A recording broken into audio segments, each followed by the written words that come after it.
Great. Welcome back to the House Healthcare Committee on Tuesday, February 14th. All right, everyone. So we've had quite a bit of testimony on suicide prevention.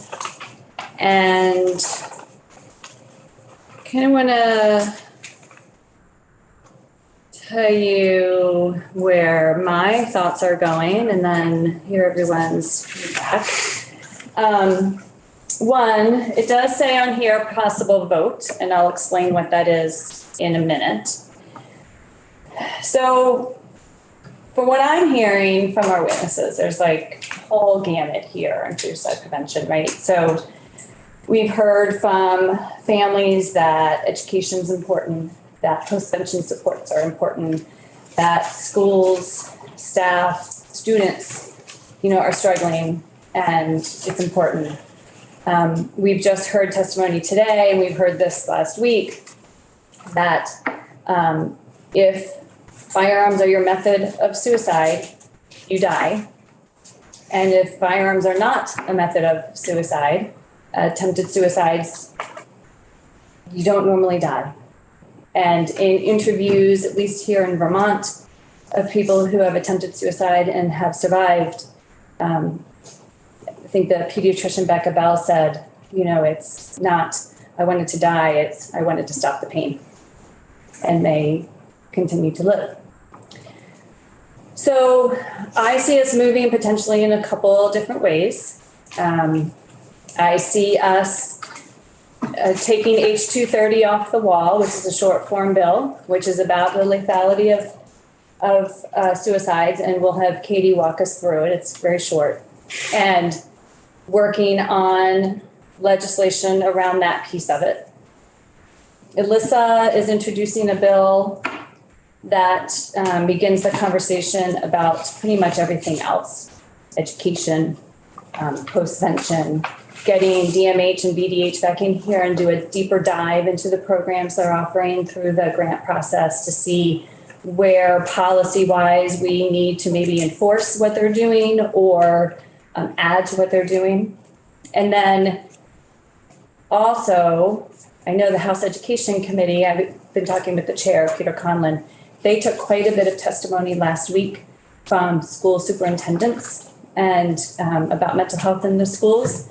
And he wants to work with us on another piece of that. So, so now I'm kind of thinking three things where maybe there's work with the Education Committee we can do on suicide in the schools as well and mental health in the schools. Do you have a question or just a? My intern has been covering those testimonies and taking notes. Okay, wonderful.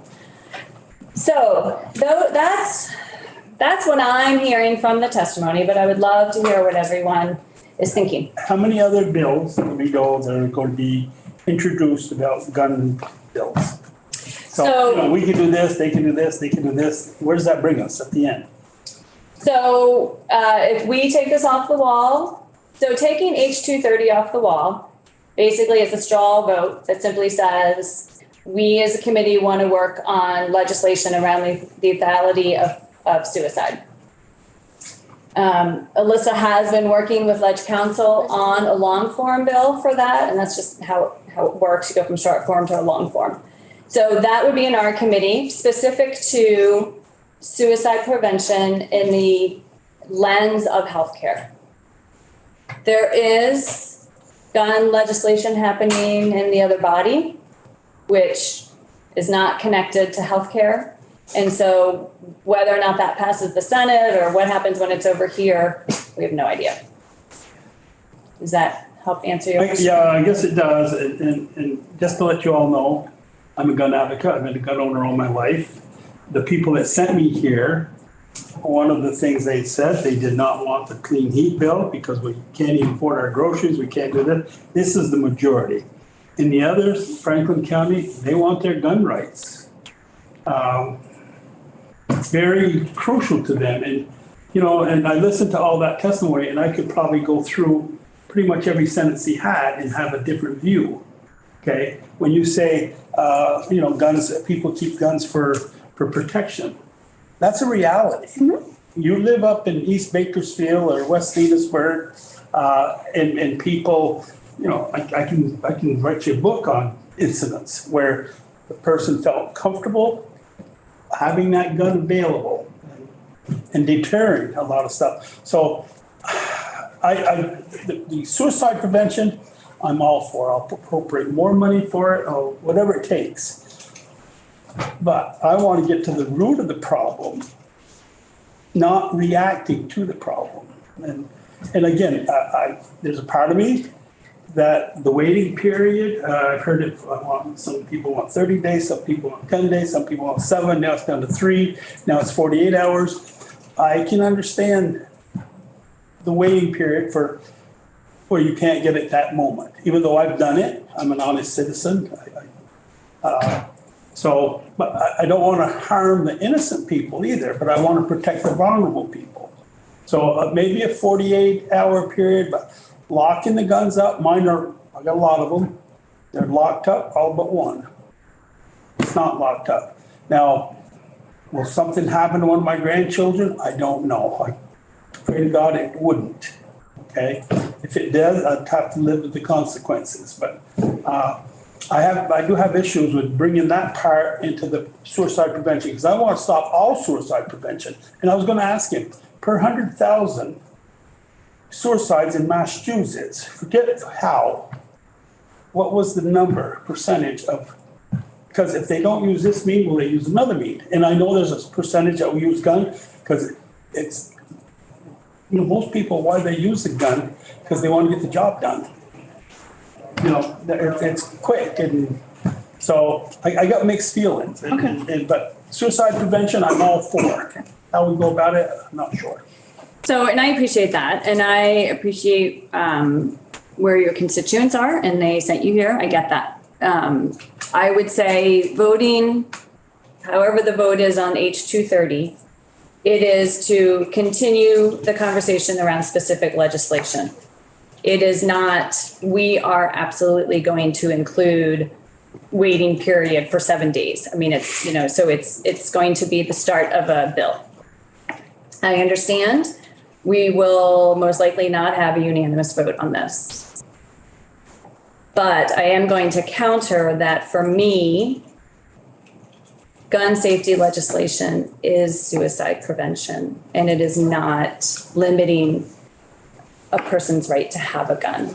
And so what I would say is we will have that conversation around this table to draft potential language, and then we vote.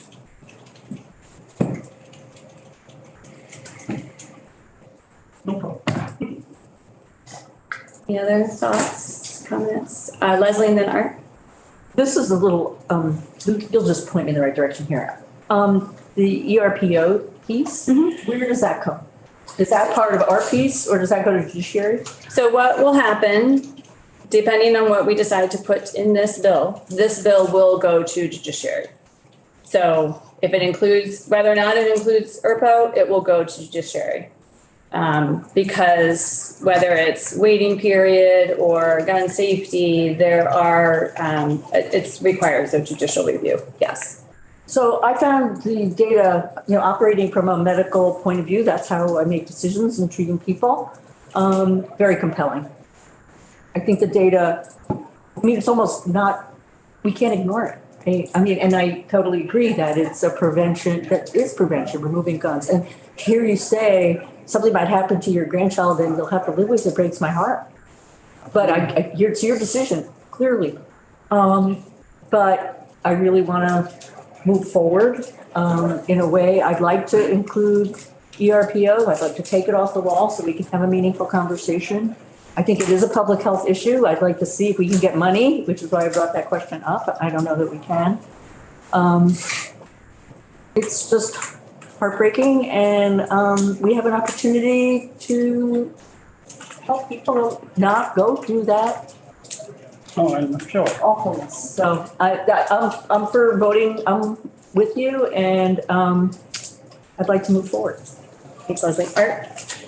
Well, I mean, we're going to take it off the wall. We're going to look at it, and I'll be interested to see how the thing develops. I did like the ARPO. Piece of it, I thought that had real potential.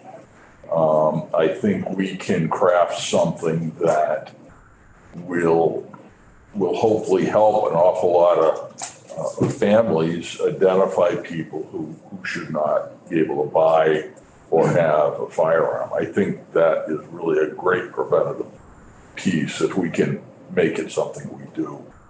I also, and I don't know if you legislate this or not, but to me, and maybe the ads are out there, be confessed, I don't have local, I off of cable TV, I don't watch Channel 3, 5, or any of them. I just don't. This is enough politics for me. I do this and that's it. But I have never heard, I don't think, a public service announcement or ad where even somebody like the governor got on and said, look, Vermont, we can do better than this. Lock up your weapons. Lock up your stuff. Just keep them out of the hands of kids. If we can do that together, we can avoid a lot of tragedy. If we had that message pounded into it, I bet a lot of people say, I do have guns here. I do have my grandkids in. Maybe I'll buy a trigger lock or this or that, or I'll do whatever that might save some lives. So I always like to see things where people do it because it's right rather than do it because you have to. Because I think we get into do it because you have to, and it's going to cause problems, personally, I think. So anyway, that's my 2 cents. And I think the education piece of it is definitely a part of this, without a doubt, and public awareness of some of these statistics. Do you ever see ads about? I will say, so I don't watch TV either. We watch a lot of YouTube in my family, which I've never seen something on YouTube, but I will say our school district is starting to send a message. Yeah. And we get a weekly newsletter, and probably every third newsletter, there's something in there about storage, safe storage. Yeah. And then I know it's very, very little amount of, at least in our high school, was talked about in a health class that my son went through.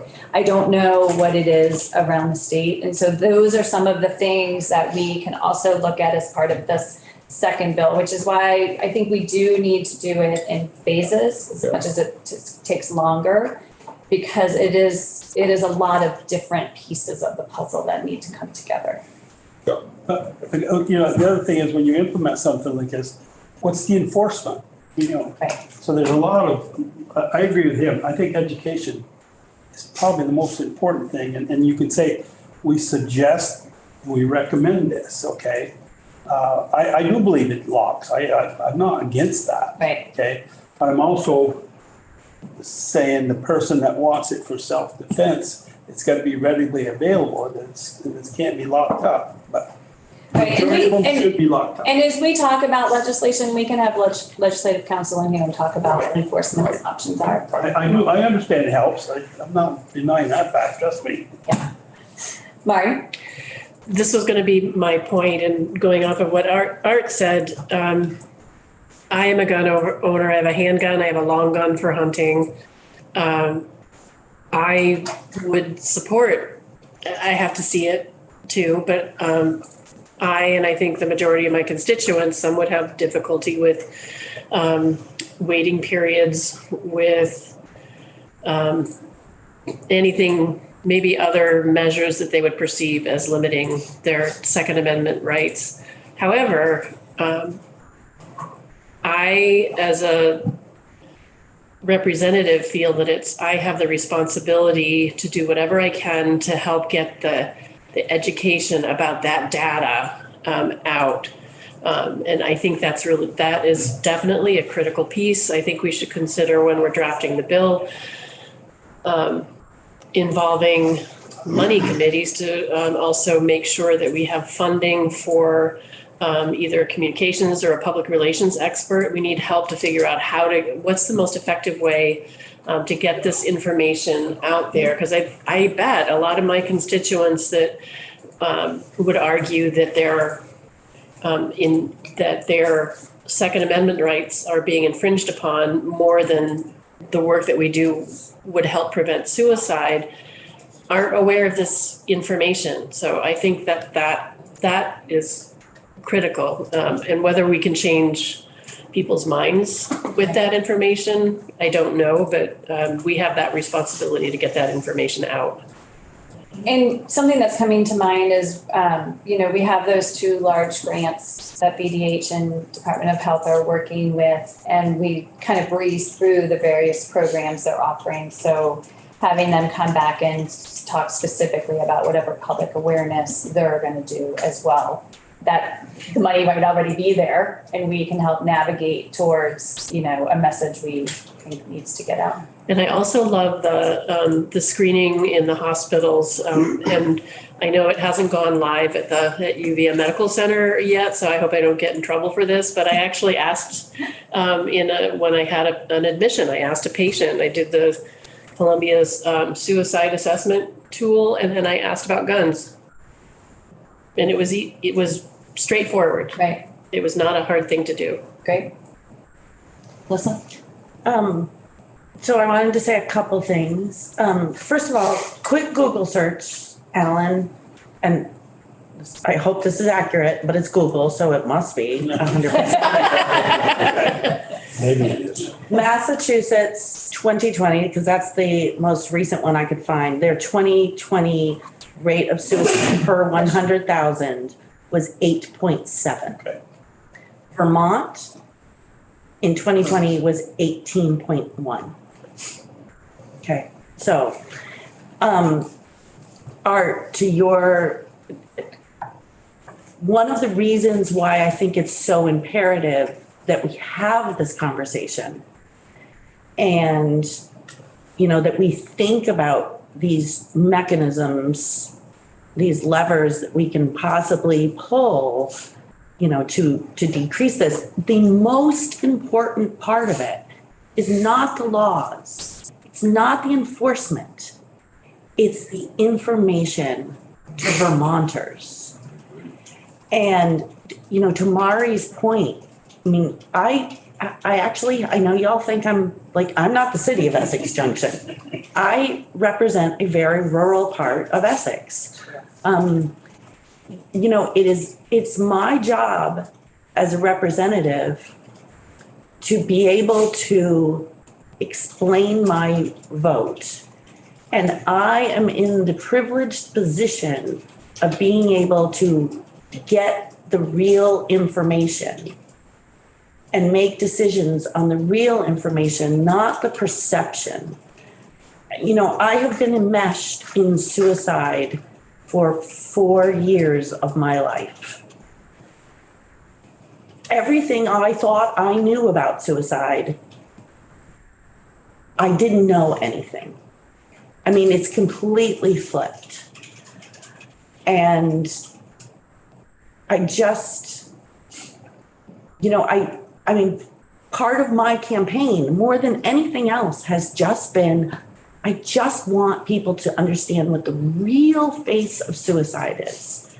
There is this perception that it is this person who is determined and will, by any means necessary.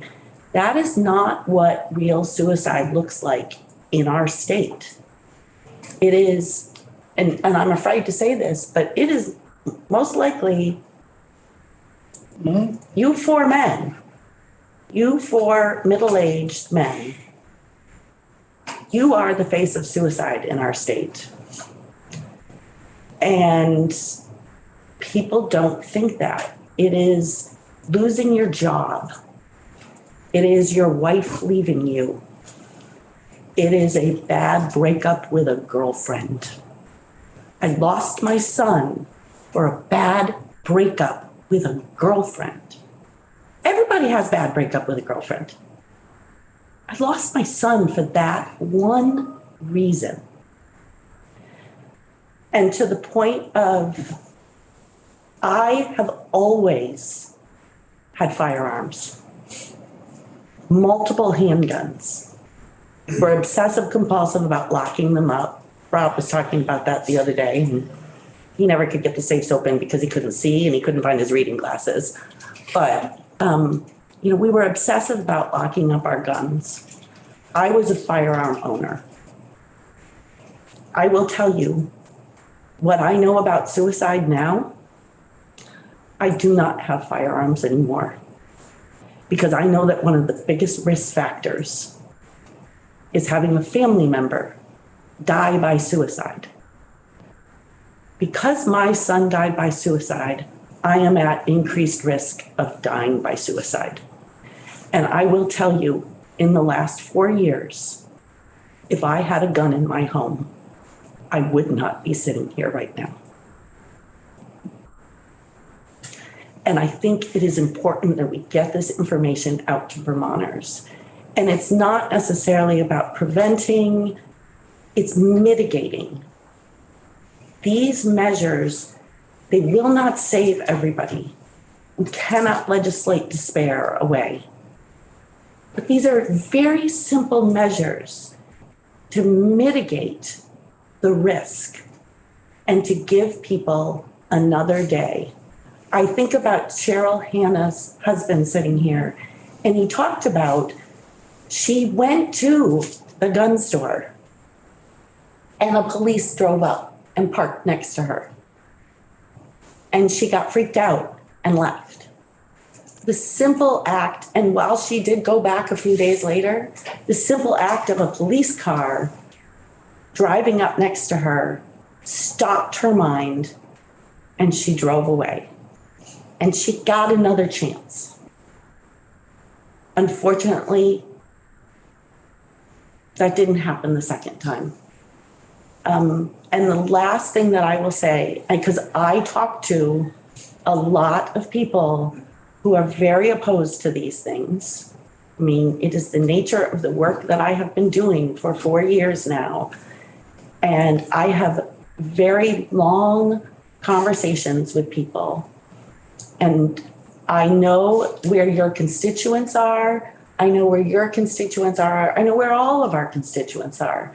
When you have long, deep conversations with people and you start actually talking to them about certain things, you always come down to, I have never had a conversation that did not end with them saying, yeah, that kind of makes sense.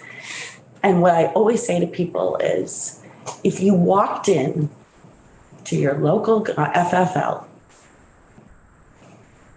and they said, your gun shop, and you went in to go buy your gun, and the guy behind the counter said, can you come back in 2 days and pick this up?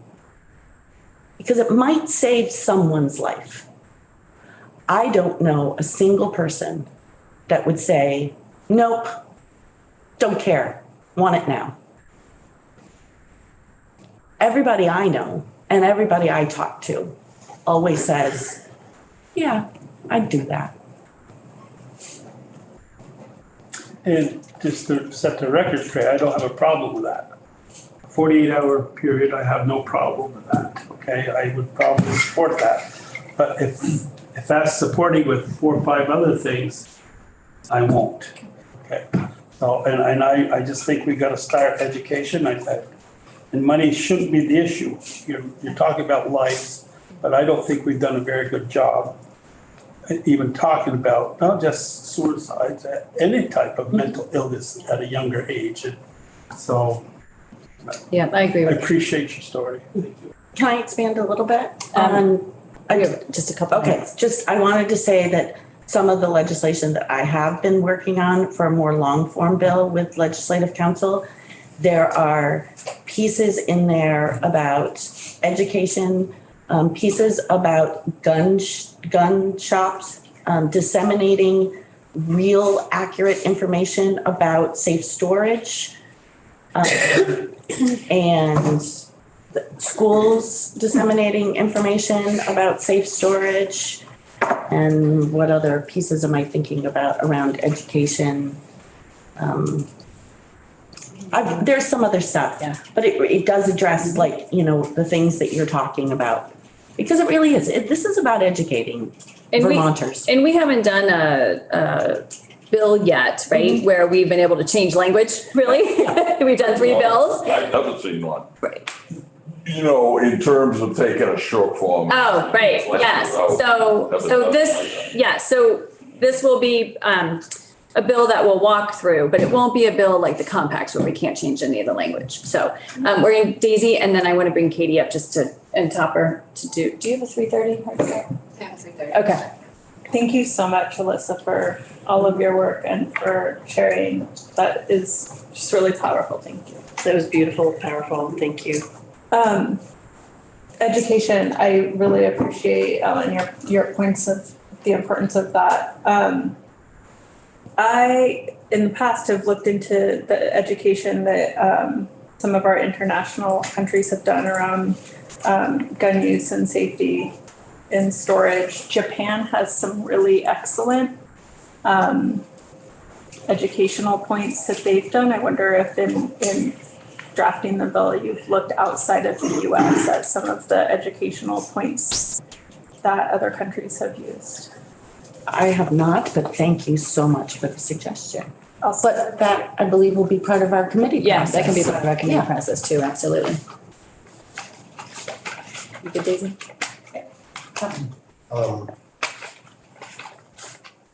I have no problem at all taking the bill off the wall and having a discussion. I will tell you right now, what I will have a problem with is if people on the committee start trying to convince other people that they should do 1, 2, or 3 things. Because if you're gonna have a healthy committee discussion, then everybody needs to feel safe and they need to be able to say what's on their mind and not be someone else trying to convince them that they should do something that maybe they don't want to do, or maybe their constituents may not want to do. I think that's real important, and it will do more to bring the committee together on something. This is a sensitive subject. There's no question in my mind that we've got to do something, whatever we can do about this. That's not an issue with me. But so I've said the issue. The issue is, please, don't try to convince me. I'll just use myself to do something. I'll make up my own mind based on what the information is that I have. So I just want to leave everybody with that. Because I think if you do that, you'll bring the committee together. And I'm sorry, Lori, that I didn't mention that to you before. No, I'm super glad you brought it up. It's a really great point. We all serve in these seats, right? We all have to make our own decisions. We don't want to bully someone into a decision. We're not trying to convince someone to make a decision.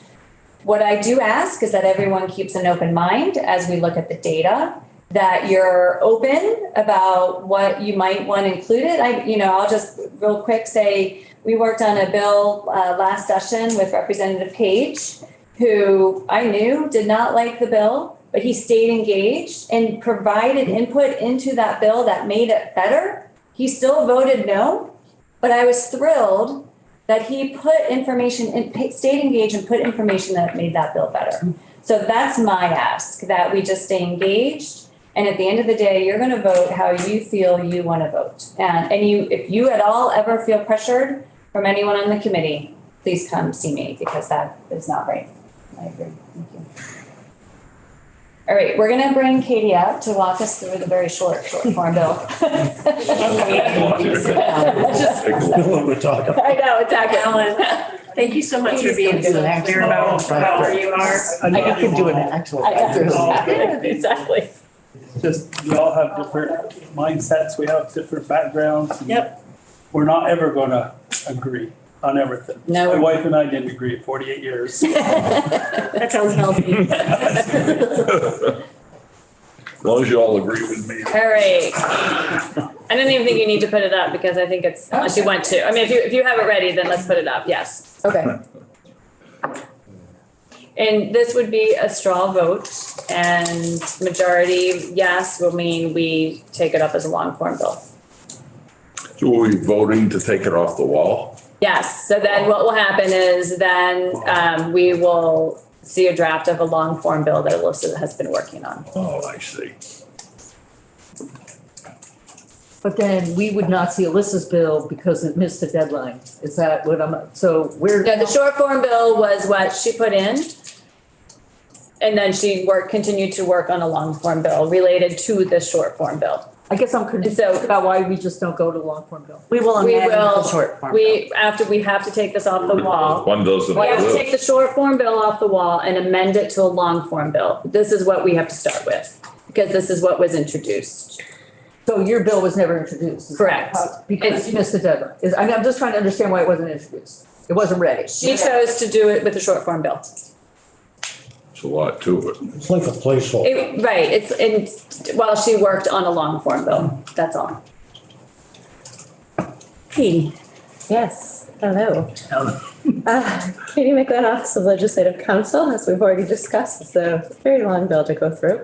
So this is a short form bill, and for folks who are not familiar with this format, for House members in your rules, you allow for two different formats for bills. You can have a regular standard form bill in which sort of the substance and the mechanisms to put all the pieces in place are spelled out with an effective date. This is an alternative format that's allowed by your rules, and this is a short form bill. A short form bill is the title of the bill and the statement of purpose of the bill, and not the substance of the bill. After I walk you through this, I will pull up your House rules and show you the process by which you would take this off your wall, vote on it, and then decide to create a more standard form bill, a long form bill out of this. So this is an act relating to implementing mechanisms to reduce suicide. And the statement of purpose of the bill is introduced. This bill proposes to implement mechanisms that aim to reduce suicide in Vermont, including mechanisms that reduce access to lethal means. So that is all there is of a short form bill, just that statement of purpose. I'm gonna stop sharing. I'm just gonna switch documents quickly. There we go. Okay, so these are, there we go. The screen has caught up with me. So these are your House rules. And you'll see in Rule 44B that short form bills shall be drafted in a standard form by the Office of Legislative Counsel only if requested by a majority vote of the committee to which the bill has been referred. A request by a committee to have a short form bill drafted into a standard form may be for any reason it deems appropriate and shall not in itself indicate an approval of the bill or an intention to act favorably on it. So it's just a vote to have the bill drafted. That help everyone? Yes. Yeah. So I'm just looking at C. Did you say, you didn't reference C yet? Nope, I was looking at B. Okay, when you're ready. Okay. So that is the process for it going on the notice calendar. So that's the parliamentary process. That's not the committee process. So I was gonna just go over subsection B right now because that is the vote that you're contemplating right now. Okay, I just wanted to understand in my contemplation, if I may. So the short form bill, it says was changed to a standard form. That hasn't happened yet, right? Correct. So that's the next step. Once it goes, the short form goes to a standard form, we do our work, and then it goes to calendar notice for 2 days. Is that sort of what the process? Right, so if we approve this via a straw vote, which we'll take today, then we have on the calendar Thursday, time set aside for committee discussion, which will, because I didn't want to presume this was coming off the wall, which will be when Legislative Counsel comes in and reviews the standard form bill that Alyssa has subsequently drafted with them since the short form bill was introduced. And that will be the bill that we'll be working on going forward. Okay. Thanks, Katie. Welcome. Any other questions for Katie before she goes? Great. So this is a straw poll only, and again, it does not indicate how you will vote on any subsequent bill. It's just off the wall. So all those in favor, say aye or raise your hand. Aye. All right. Right hand. It doesn't matter. All right, 10, 901. 9-0, yes, 901, thank you. Thank you, everyone. I recorded that and I'll send it to Claire. Perfect. Absolutely. Brian's not here. And we're still missing that member, unfortunately. Okay, thank you, everyone. Tomorrow we come back to COVID flexibilities. And in the afternoon, blueprint, which is part of the governor's proposed budget. So I don't know if I said this morning, that might have been in the agenda meeting. So basically, we have 10 days until our budget letter is due to appropriations. Then we have another 6 days until crossover, meaning if we want a bill, wrote it out of here, and to make it to the other body, it has to be out of this committee by the 17th of March. If we have a bill, like potentially the one we've been working on, suicide prevention, that will need to go to judiciary, we have to get it out sooner so they have time to meet the March 17th deadline. So this is where things start speeding up a little bit. So reach out with questions. I'll try and do my best to keep kind of the process information coming. But our priority over the next 8 days will be suicide prevention, the governor's budget, and COVID flexibilities, because COVID flexibilities actually has to be signed by the governor by March 31st if we want anything to be extended. So that's where we are. Yes. Do we Still have on air? Yeah, just so I didn't know what you were asking. So go kind of ahead. a housekeeping for tomorrow? Okay, so wait till tomorrow. So I think we're good for the day. We'll see you tomorrow at 9 a.m.